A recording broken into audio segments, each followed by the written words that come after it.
Hello, everyone, and welcome to the Kent Branch March 2026 educational presentation. My name is Cindy Robichaux, and I am part of the Kent Branch operating team, along with Angela Churchill, who is monitoring the chat for us tonight. We thank you for joining us. We do have a couple of housekeeping items. Our presentations are recorded and available on our Kent Branch YouTube channel, which is open to everyone. Your microphones and cameras have been turned off, but we welcome your questions. If you hover your mouse near the bottom of your screen, you will see the bar with the chat icon. If you click on it, the chat box will open to the side. Click on the new chat icon and choose myself or Angela or Catherine, and you can type in your messages or your questions for us and for Catherine. For anyone joining us for the first time, let me tell you a bit about Ontario Ancestors. Ontario Ancestors, also known as the Ontario Genealogical Society, is a nonprofit registered charity which was founded in 1961. It is the largest genealogical society in Canada with a mission to encourage, bring together, and assist those interested in the pursuit of family history and to preserve Ontario's genealogical heritage. Be sure to visit the website to learn more about the resources and support available to assist you in your family history research. Ontario Ancestors has over 30 branches and several special interest groups all across Ontario, and we are the Kent Branch. Our family history library is located on the second floor of the Chatham-Kent Public Library in Chatham. It holds over 45 years worth of historical and genealogical resources for Chatham-Kent and beyond. We are open to the public on Fridays and Saturdays from 1 p.m. until 5 p.m. And we also try to accommodate other times by appointment. We always like to connect with people interested in genealogy and local history. You can connect with us at this email. You can also join our Kent Branch Facebook group, which has over 1,000 people who are interested in genealogy and Chatham-Kent history. We also have a very comprehensive website with lots of resources for both our branch members, but also for the general public. Looking ahead on the calendar, tomorrow, March the 14th, from 10:30 a.m. until 2:30 p.m., our volunteers have been invited to participate in the Wallaceburg Museum's Learn Your Roots event. We hope you will stop by to say hi and to support this great little museum. If you've never been to the Wallaceburg Museum, it is well worth a visit. Then, for those who use the Family Tree Maker program or want to learn more about it, the next session of the Family Tree Maker user group will be on March 31st at 7 p.m. These sessions are free and open to anyone to attend. You can register on the Ontario Ancestors website under the Education tab. Then our next presentation will be held on Saturday, April the 11th at 10 a.m. Please note the day and the time change. And this is to accommodate our speaker, Pascal DeLong, who will be joining us from Belgium. So for the time difference, we had to do it on a whole different day and a different time. Pascal is a direct descendant an avid researcher of the DeLong family, some of who immigrated from Belgium to Kent County. You can register to attend this webinar on our website as well.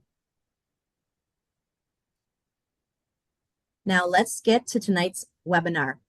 Diaries uncover the daily lives of rural families with our guest speaker, Catherine Wilson. Kathy is a retired history professor from the University of Guelph and is the founder and director of the Rural Diary Archive Project. Her award-winning book, Being Neighbors, The Study of Quilting and Barn Raising Bees, was published by McGill Queen's University Press in 2022. Above all, Kathy is passionate about preserving and sharing Ontario's rural history.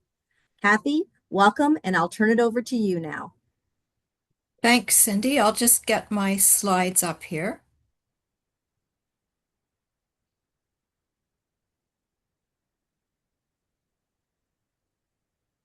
Can you see them all right? Yep, you're good to go.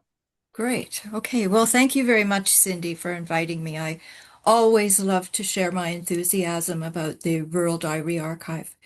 I'd like to thank the Kent Branch Ontario Ancestors and the Chatham Kent Museum and various private donors for generously sharing their diaries from Kent County with our project. You'll meet some of these diarists this evening. My interest began in diaries several years ago when my mother gave me my great-great-grandmother's diary to read. It was written in 1884. I read it and was absolutely hooked. Her daily entries had my head spinning with so many possibilities for research. I then began to collect other rural diaries and created the Rural Diary Archive website back in 2015. We now profile over 270 diarists from across Ontario in our collection, and we have over 540 diaries available on the website for the public to read. There is something very powerful about the immediacy of diaries and of putting ordinary people and their everyday lives at the center of history. I think it really reaches people. Personally, I was struck by how often households helped each other, and so began my interest in cooperative work bees for things like quilting and barn raising. People would call what they called a bee because at these events on a neighbor's farm, they worked like bees in a hive. Diaries took me straight into the heart of this topic and straight into the heart of neighborhood. My book, Being Neighbors, Cooperative Work and Rural Culture, 1830 to 1960, is based on these diaries and appeared in the fall of 2022.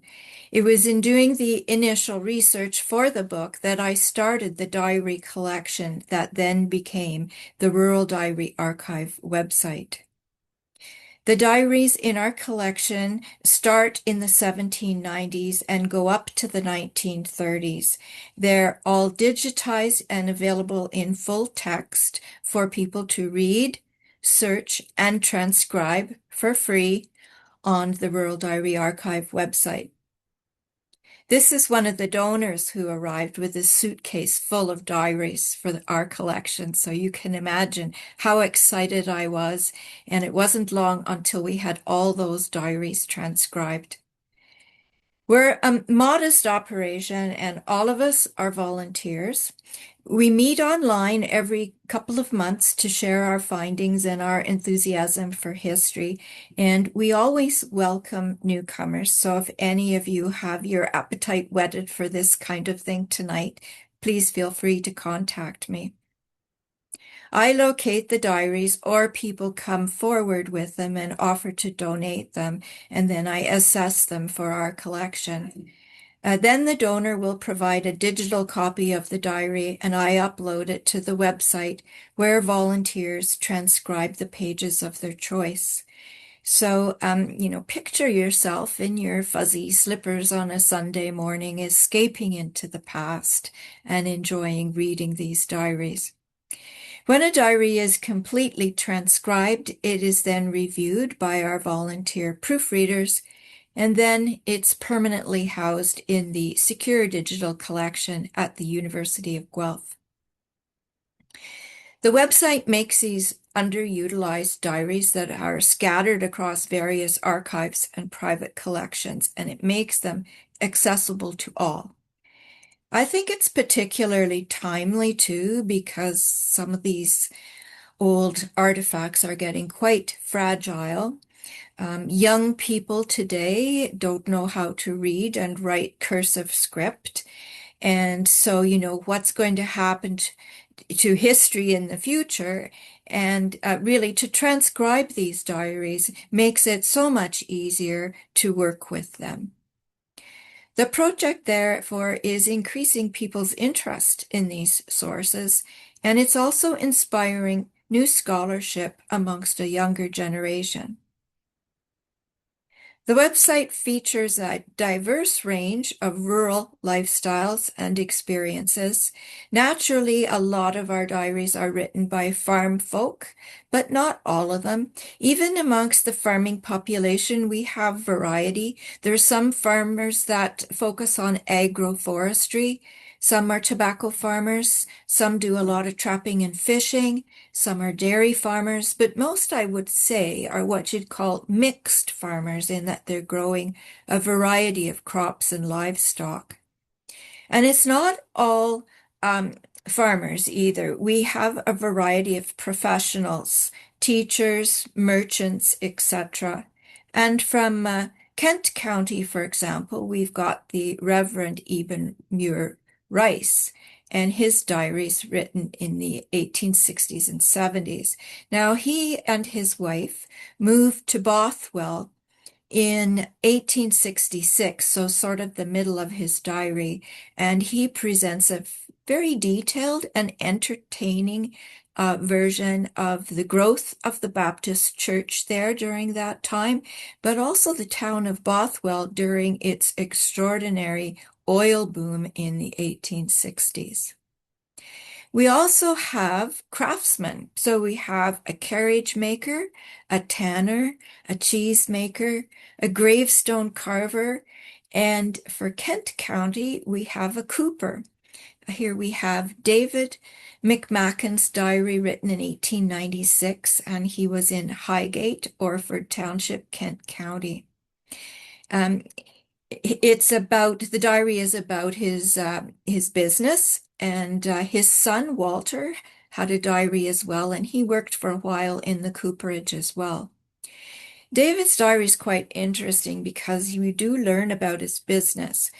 It consisted of two components. There was a lumber mill, which made staves and barrel hoops, and then the cooper shop, where the coopers used the components that were created in the mill to make barrels. He's also interesting because he was quite athletic. He joins the bicycle craze that's sweeping America in the 1890s, and he's the president of the local bicycle club. And he's a keen hunter, as you can see in these photographs.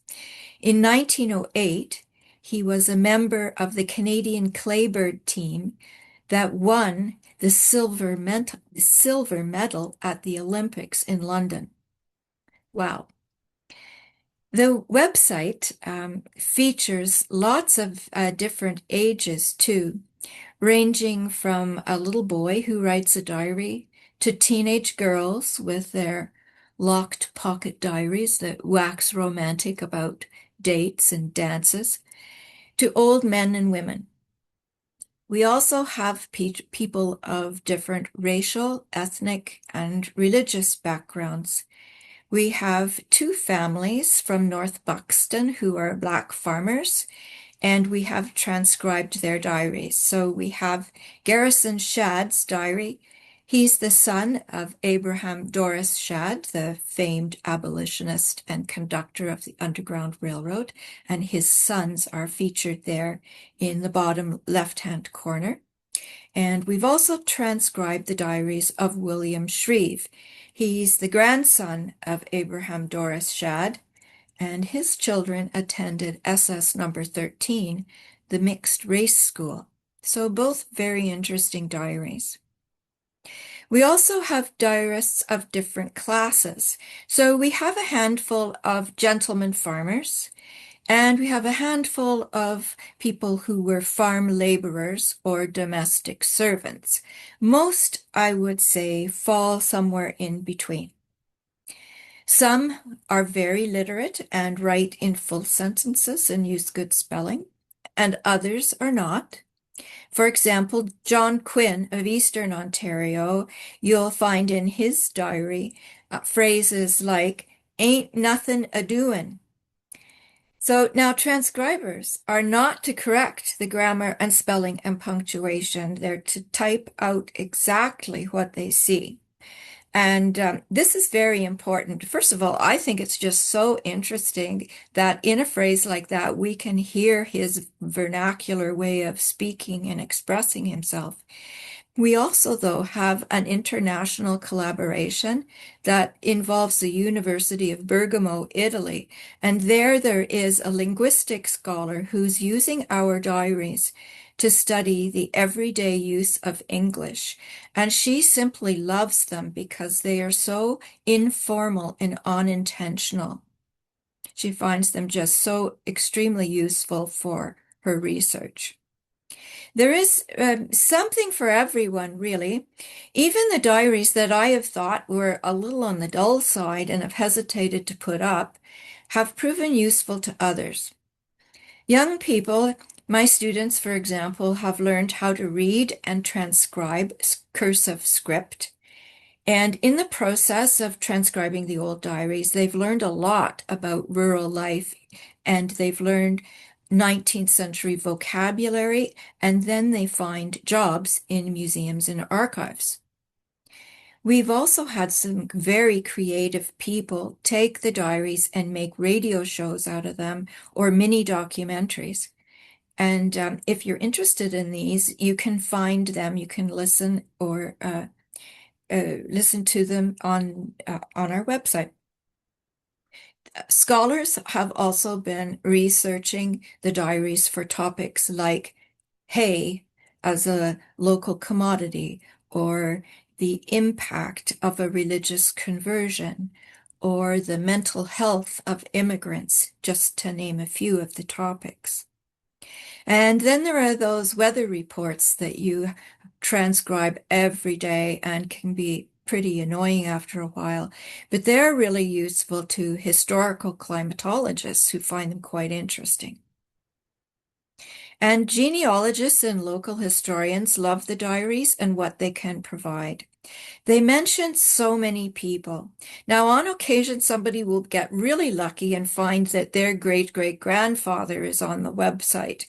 But even if you're not that lucky person, it's a chance that your ancestors could be mentioned in somebody's diary. For example, in just 8 months in 1857, William Sunter of Wellington County mentioned 150 separate individuals from 3 different townships. So your ancestor might be mentioned, and the diaries are searchable. Other heritage professionals are enjoying the site too. The lead horticulturalist at Upper Canada Village, who just recently retired, has been transcribing the diaries and collecting a record of all the different plant varieties and cultivation techniques that were used. And he has used them for the heritage gardens and his plans for them at Upper Canada Village. There are many different types of diaries on our website. Here's a travel diary, for example, and then that little locked pocket, what I would call more of a personal journal. And a diarist can shift between styles of writing within one diary, and you can see the changes in the form and function occurring. I'll just provide you an example of this. Benjamin Fuhrer, he's from near Guelph, settled here in the 1830s, and his diary, you can really see the language and outlook change dramatically as he migrated across the ocean from England and then settled in the backwoods outside of Guelph. On the ocean journey, he employs the conventions of a travel journal. So he's using full sentences, he's descriptive, sometimes he's philosophical, reflective, even emotional. So he's writing, "It was a most beautiful morning, quite calm, the river growing narrower, the land more distinct on both sides than at any time before. I never enjoyed life more than I do at this instant."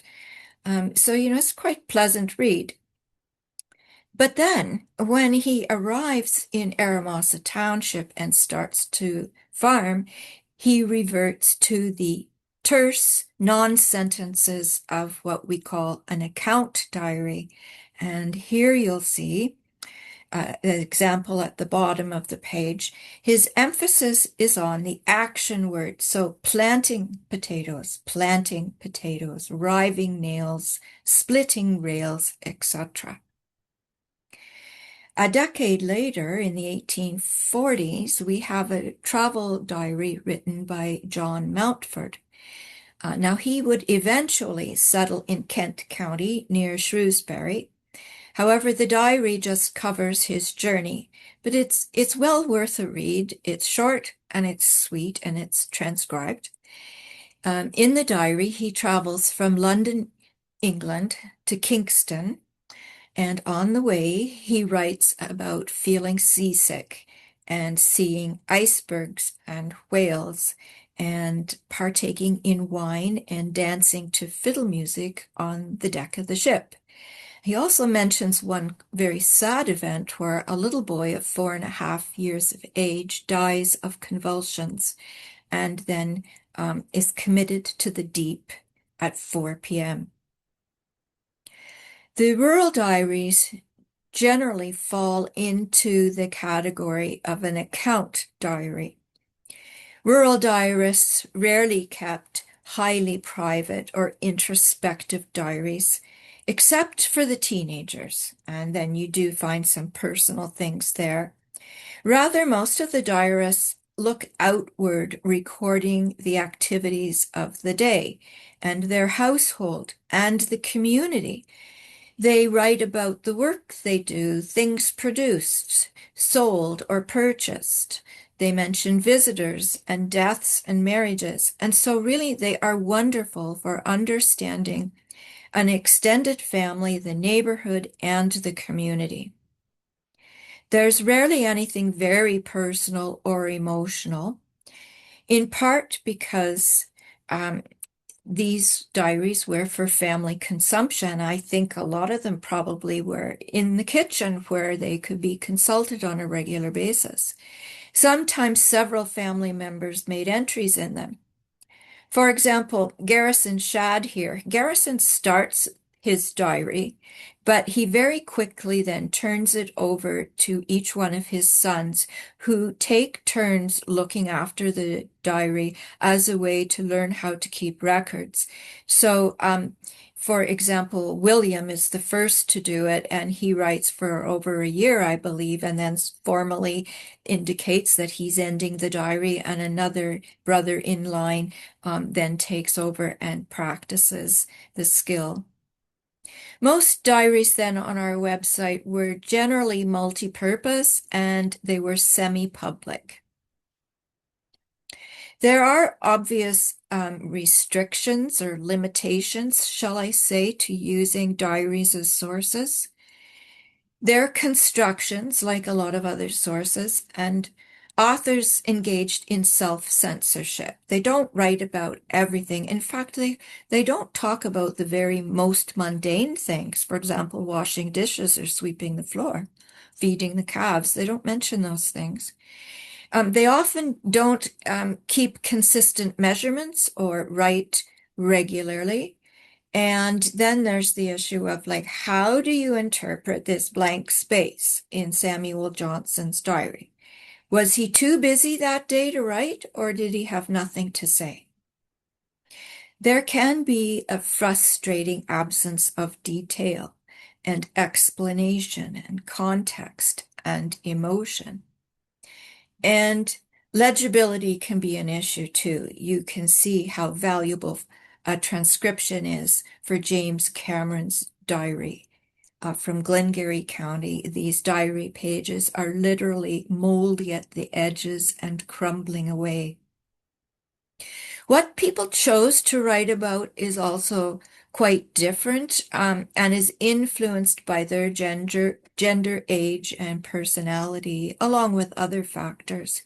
Take, for example, the writing of the young Ida Kate Handy of Howard Township, Kent County, and her eventual husband, Henry Watson of Orford Township.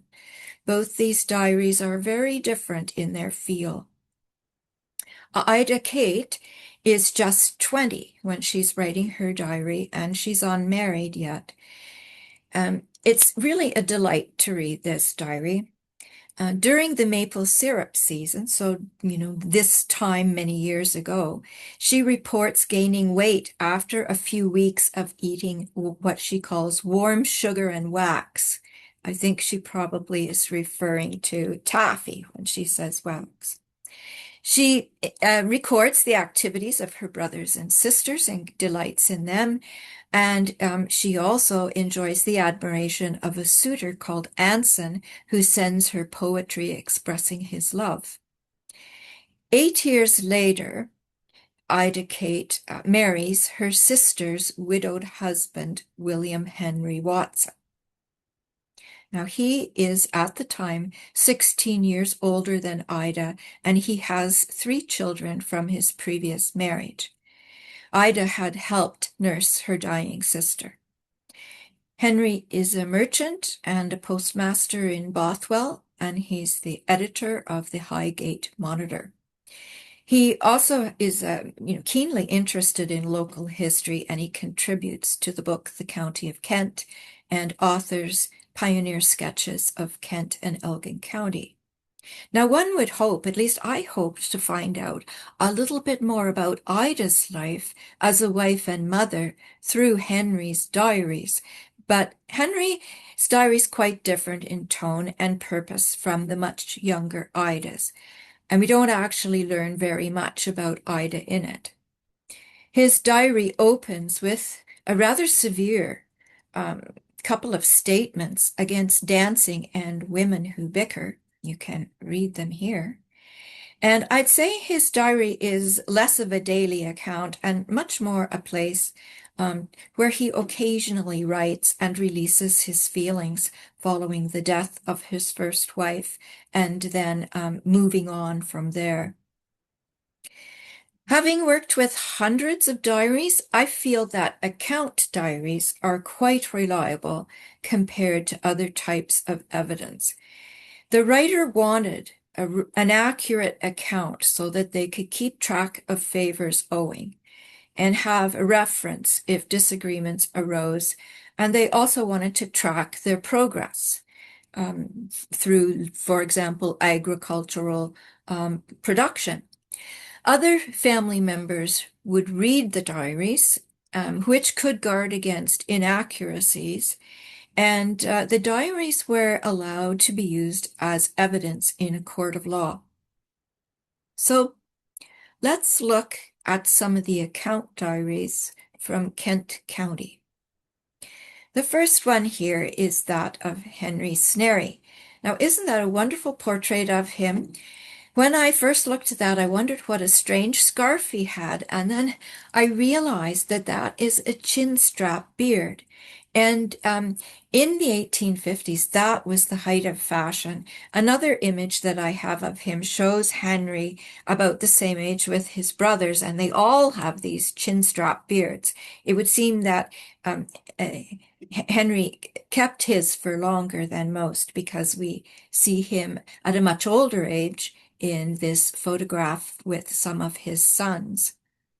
And now in Henry's diary, when it opens, his wife is alive, but she dies in 1884 when Henry's about 58.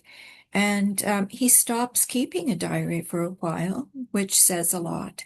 When he begins again, he's farming with his grown children who still live with him, and some of them are pictured here. His diary is an account diary. Here you can see the farmstead and see his handwriting. It's an account of his daily work and social life. So the first line says, clear, part of the day and warm. They always mention the weather first because it really determined what they were then going to do that day. Monday, clear and pleasant. John and I was cutting and splitting stove wood. Interesting note what gets capitalized and what doesn't, and the grammar. We've transcribed all of his diaries, but now we need a proofreader. So, perhaps one of you here tonight might be interested. We do find that it's really valuable to have local people do the proofreading because they're more familiar with place names and family names. Then there's the diaries of Irwin Bedford. These are account diaries as well. Clara, his wife, and Irwin have a farm near Dresden, and he's quite an avid improver. He attends the Farmers Institute and agricultural fairs, and I like his diary too because he frequently mentions what Clara's doing, her trips, and her visitors, as they both have relatives living nearby, and that gives you a nice sense of the larger community. These are very useful diaries, especially if you're interested in tracing the development of a farm family over several generations, because the diaries start in 1897 and go right up to 1946. They too are good examples of an account diary. We have recently completed transcribing his first diary, and we would be delighted to have more digital copies to transcribe. And there's an example of his writing. And then there's Peter Crawford. Now, Peter, here you can see him with the orange arrow. He was a teacher in Wallaceburg and Chatham Township for several years. But when his diary begins, he and his wife Mabel have taken up farming. Now, when you're growing a wide variety of crops and livestock, there are a lot of things to keep track of, and hence a lot of these farmers that ran mixed farms kept diaries. Peter also used his diary for business purposes because he had a scraper which he used to dig drainage ditches for various people around the community. So, alert, alert, he's going to be mentioning several people's names in the community. On occasion, he also hires Indigenous laborers, which is quite interesting. Amongst other tasks mentioned in his diary, he does the books for the Forester Lodge and Calvin Church, and is deputy reeve, a mail carrier, and in 1911, a little beyond his diaries, he's the census enumerator. An anonymous volunteer has done a wonderful job of transcribing most of this diary, and I expect it'll probably soon be complete. Sometimes one finds, here, for example, is his writing. That's a bit of a challenge to transcribe, so really appreciate that volunteer's work. Sometimes you find really interesting tidbits, and this was fun in his diary. He draws a diagram of the arrangement of his cows in the barn, and we actually get a visual sense of their colors too, because he calls them Spot and Roan and Old Red and Blackie and Red Speckle. So that's quite interesting and quite unusual too. You can also get drawn into these human dramas. Diaries don't follow the usual narrative form. Yes, they have characters, but the plots are real life ones, so they can be quite unpredictable and don't have the usual kind of narrative arc. The Phoenix family of Simcoe County, for example, were threshing throughout the community, and then you turn the page and their barn has been struck by lightning in the middle of the night, and it has burned to the ground. Much of their livestock is burned, as well as their harvest. And a terrible disaster. And then you can read for months afterwards how they coped with this and gradually rebuilt. There's sometimes love and loss and humor in the diaries. My great-great-grandma Lucy was a devout and rather dour Methodist. She rarely complained in her diary at all. So this entry in particular leapt off the page and made me laugh out loud. After several of her grandchildren from out west had been visiting for several weeks, she burst forth on December the 4th, 1890, and wrote, I quote, I am so sick, written in capital letters, of the children. They won't mind anyone. They're the worst children I ever saw. I do hope the next visit they make, I won't be here. And there's also sweetness in these diaries from time to time. We have the diary of Kate Mickle, and she begins her diary on her wedding day, and she writes, the most eventful day of my life, I expect, the day upon which I was married. What I felt and what I thought, I will not write here. Oh, what a lack of detail. However, she does tell us about her honeymoon, and they honeymoon in Niagara Falls, and then they journey to New York, where they visit a crematorium. Imagine. Imagine on your honeymoon going to a crematorium. Now, the usual way to use diaries is to gather content and tell a story. I chose to approach the diaries in a different way and wrote an article about the diarist's relationship with their blank book and how using a blank book, that diary, that artifact itself, could act as their taskmaster and encourage them to develop disciplined habits and encourage them to be standardized in their formatting of their message, that it could help them direct and improve their lives.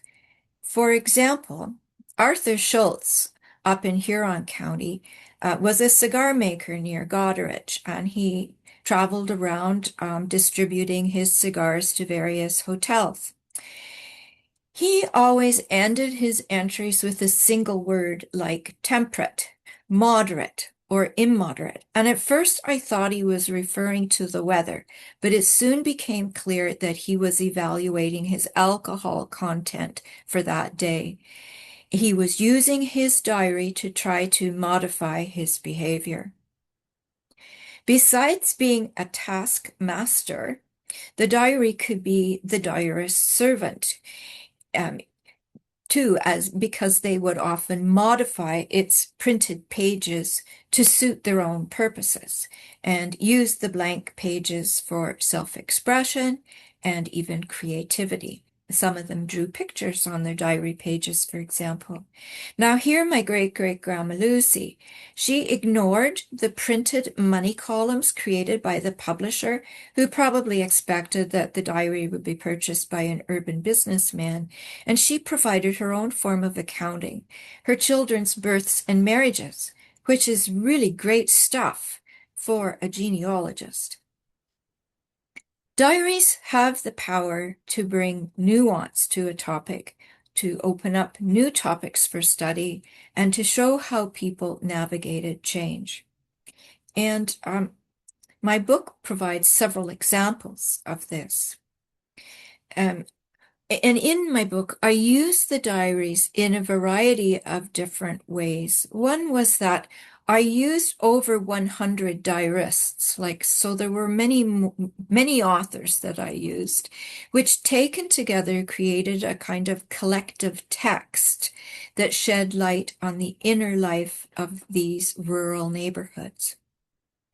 It was only in using the diaries that I could reach and probe the heart of their neighborhood exchange of labor for these cooperative work bees that I was studying, that I could understand the subtle politics that underlay their dependency on their neighbors, that I could see how cooperative work was arranged in an informal and flexible manner, and yet it was always clear there was a sort of code of behavior that people abided by. And it was only in studying the diaries that I could understand how essential cooperative work was for maintaining the family farm through generations and two wars and the Great Depression. If you're interested in the history in everyday life of rural people from the pioneer days up to the 1960s, I think you would really enjoy the book. And you can buy it on Amazon or from the publisher, and I'll put a link to it in the chat at the end of my talk. In collecting the data, I often started with what I called a focus dig. So I would take a brief encounter like this mention in James Carpenter's um, diary. He's from Lambton County, about a logging bee. And in that entry, he mentioned all the men who came to his logging bee. Then I would take those characters and I'd try to identify who they were and what their relationship was with him by digging them up in the census and the assessment to find out more about their age, their location, their household. And I'd pile up the information and make tables, and then I would visualize my data with tables, graphs, and charts. And inevitably, a new layer of analysis would arise and another round of questions that would provide even greater understanding of these at that particular event. So I'll show you a few examples of how you can use the diaries. Cooperative work, for those of you that aren't familiar with it, was also known as neighboring or exchange work. And the rule was that if neighbors helped you, then you were to return the favor. One thing you can do with your diaries is you can count. You can count various kinds of things.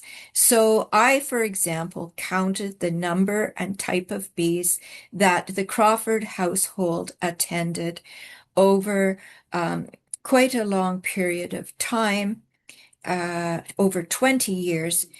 And this was a good household to do this kind of test on because there were 7 men and 7 women in the household. And the men represent the blue line and the women represent the red line. And you can see from this that the men were engaged in bees cooperative work throughout the whole year and lots of them, whereas the women were involved in less cooperative bee work and just sporadically. So, I might have gathered this kind of thing in just reading the diary, but in counting and then graphing it, it really hit home in a much more striking way. You can also map material from the diaries. And here I was interested in the membership of Walter Hope's threshing network. So the men extended help to each other during the threshing season. Walter's the red square, and the men who helped him are the blue squares. And from mapping, I could see that membership wasn't haphazard, nor was it all inclusive.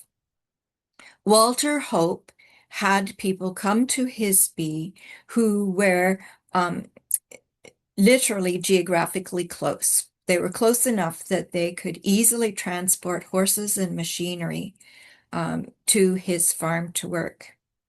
I connected the men with the agricultural census, and they also all had farms of equal size, approximately equal size, which made it easy then to balance the exchange. So they all had roughly 100 acres. There were physical limitations as well, physical features that determined the network, because if you look on Walter's property, there's a stream that runs through the back of his property that would prevent him from taking his tractor and horses back through the back end to the next concession line to work. And there are barriers of human geography too. Walter preferred to work with his Protestant neighbors in the blue and did not extend his network northward, and they were fairly close to his Irish Catholic neighbors. who are in the green. You can also count and then categorize items in the diary. And here we have Polly Carpenter's quilting bees in the winter of 1884.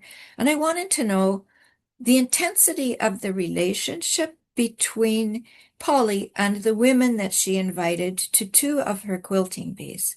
So I searched for the women in the diary um, a year before the quilting bees occurred and a year after the quilting bees occurred, and categorized their different ways of interaction, everything from borrowing things to gifting to helping with sickness and childbirth and etc., etc., and then tabled them up here. So you can see that for the first 4 or 5 women, Polly had quite an intense relationship with them. She knew them on many levels. And then what about these other 2 or 3 who she doesn't seem to have much to do with at all? Why did she invite them? So you can see how, once you visualize your data, new questions emerge. So then I went back to the diary and I found out that these women that she didn't have much to interaction with were women whose husbands did cooperative work with Polly's husband. And so it was all part of a larger male exchange of labor. I wouldn't have known any of this without counting and visualizing the data from the diaries. So you can see how diaries were pretty essential to my book on cooperative work and how much mining you can do if you want to unearth additional material that's not obvious at first. But there's lots of ways to enjoy the website that are simpler and perhaps more enjoyable for you. One thing you can do is, well, all the things you can do with the website are easily accessible from the home page. So if you went to Discover, then you would click on Meet the Diarists, and there you will find all of the 270 diarists that we showcase. And you can use a filter like I have here. I've put in Kent in the county box, and all of the Kent County diaries come up. So you can see here we've got about 9. And all of them have been transcribed. Now, mind you, a few of them are still in the proofreading queue, so they're not maybe fully available yet to you. And there are a number of farmers, one woman, and some other non-farming people. If you clicked on one of the names of the diarists, then you would be taken to their brief biography. We've done some background research on the diaries. So here's Ida Kate. And when you open up a diary, it's like walking into a room of strangers because the diarist had no reason to tell you what her relationship was with the people she's mentioning. And so you don't know any of them. And what we've done is to try to indicate who was in the family and who you might encounter in the diary and the relationships. And then we provide a brief biography. And if you go to the bottom and click Browse Collection, then that takes you to the diaries. You can also search the diaries. You can go to the top of the home page and click on Search, and you'll be taken to all of the diaries that are transcribed, and you can individually search them. Or from the home page, there's also a search box. Now, I put in Chatham, and I got 109 hits right away. And that then pulls up the diaries where Chatham is mentioned. And if you're interested in transcribing, you can go to Start Transcribing. That's highlighted in yellow here, and instructions are provided. Anybody can transcribe. You don't need an account. It's free. You can pop in and spend a few minutes and fiddle around and transcribe a few sentences and decide it's not for you, or you can go in there and get hooked like some of our transcribers have and spend months, even years, transcribing diaries. because you love them. It's it's fun. One young man took up transcribing during the dull parts of the Blue Jay games, and before he knew it, he had 80 pages done. And some of our volunteer transcribers are doing this as a retirement hobby. One volunteer used to do puzzles after supper, and now she transcribes. You could even consider getting your genealogical society involved, putting up a diary on the website, and then gathering together on a Saturday. And if everybody transcribed 3 pages, they probably have the diary done by the end of the weekend. As you've heard, I got hooked on diaries when I read my great-great-grandmother's. When I read it, I got hooked on. But when I started to transcribe it, that was a different experience, because I was typing out her handwritten words and I was moving deeper and deeper into the past. You might say that when you transcribe, you're walking in their footsteps or typing in their pen strokes. You feel their daily rhythms and their changing moods. I have never felt so connected to the past as I do with these diaries.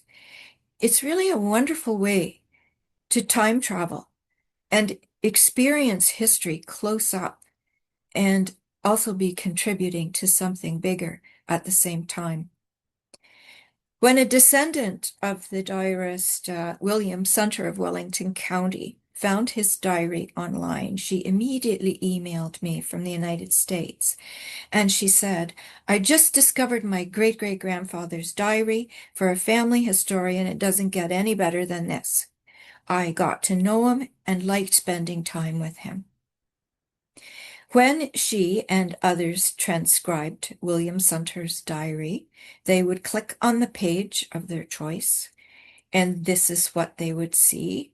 The handwritten page comes up, and then they create the transcription box. The instructions are on the website, and they start to type.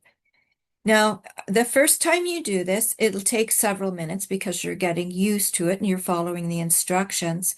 But thereafter, like by the second or third time you go in, you'll soon be typing as fast as you can read the handwriting. And the transcription appears live on the site immediately. And then, as the days and weeks pass, it can be searched, reviewed, and edited by others. So I encourage you to visit the website and just poke around and have some fun. You can also follow us on Facebook, where we introduce you to the diarists and their interesting and amusing diary entries. You can connect with our Facebook from the homepage of the website. So last month, it being February, we had a lot of of entries about flirtations and romance. This month, we're doing a lot on clothing, and next month, we're going to talk about signs of spring and examples of spring cleaning and home improvements that can be found in the diaries. So, thank you very much. I am happy to answer any questions. Certainly, I encourage you to share your own comments and experiences too. Now, before I forget, I want to put something in the chat. That was wonderful. What a great presentation. We are very lucky at the Kent branch that over the years we've had some diaries donated to the branch, which in turn we digitized and then we provided as well. So some of the ones that you'll see from Kent County are from the branch. At one point, we sort of put the word out there, on Facebook and in our newsletters and things that we were looking for diaries. And that prompted a few people to, go look in the closet and look in grandma's basement and, pull some of those things out that they thought this is, what is this? It's not worth anything. And actually saying to them, hey, it is. And there's actually a whole project that would love to, include and archive this forever. And as you say, make it accessible for other researchers. So we have a visitor on, Paul Woodrove. He actually is a descendant of the David Macman. So he's here. And also there's another lady, Another descendant is Mary Lynn Simpson. So there are two great grandchildren, great grandchildren um, of that diarist. So that's pretty cool. Paul's been That is sending us cool. lots of things. So yeah, he's here as well. So I had a question. Like, what would you say is the earliest diary that you have on the website? And we have one from the 1790s from the Niagara region, um, it being a loyalist area. And he's a school teacher, and he's teaching some pretty big names in the loyalist area there, like the Merritts and the Hamiltons and others are coming to his school. Yeah. It's Wow, just that's held awesome. in his home, of course. Mhm. Yeah. Right. And you mentioned about the working bees and them keeping track of how much time that the men would put out. And I know that Harold Snare, he's one of our great friends of our branch, and he offered his diaries as well. And I can remember looking through them, and the notes was, I don't remember what all his children, but John half day at the Brown farm. And at first I didn't understand, like, half day at the Brown farm. What's a half day at the Brown farm? And then I think in listening to you, I gained an understanding. They were keeping track of that, that bartering, that tradesy, that, keeping track of how many times were his children or his son sent to someone's farm. And as you said, there was a underlying understanding that it would be paid back eventually. So uh, Yeah. that's something And that too that they we were called man days. mandates. Man days. Yeah. That's cool. Is there any questions, Angela? Not seeing any here. No. Okay. There was quite a few comments. A great presentation. Didn't know this existed. Yeah, so if people have diaries out there, of somebody, or spread the word. I think that's the main idea, and the focus too is to spread the word, because we are seeing an increase of grandchildren, great nieces, great nephews taking care or becoming custodians of grandmas or great uncles or great aunts collections and not knowing what to do with them. So we've been getting more items in. So it really is just spreading the word about you know what is important, and then what is important to keep, because this is where it can go and this is what they're doing with it. So the work that you're doing is very important. Well, it's the volunteers, the wonderful group of volunteers, and we do have a lot of fun. Iola says, thank you so much. This was wonderful. Yeah, and I guess it's something that maybe, as if there's any other branches on here besides just attendees, we might want to have a transcription bee ourselves.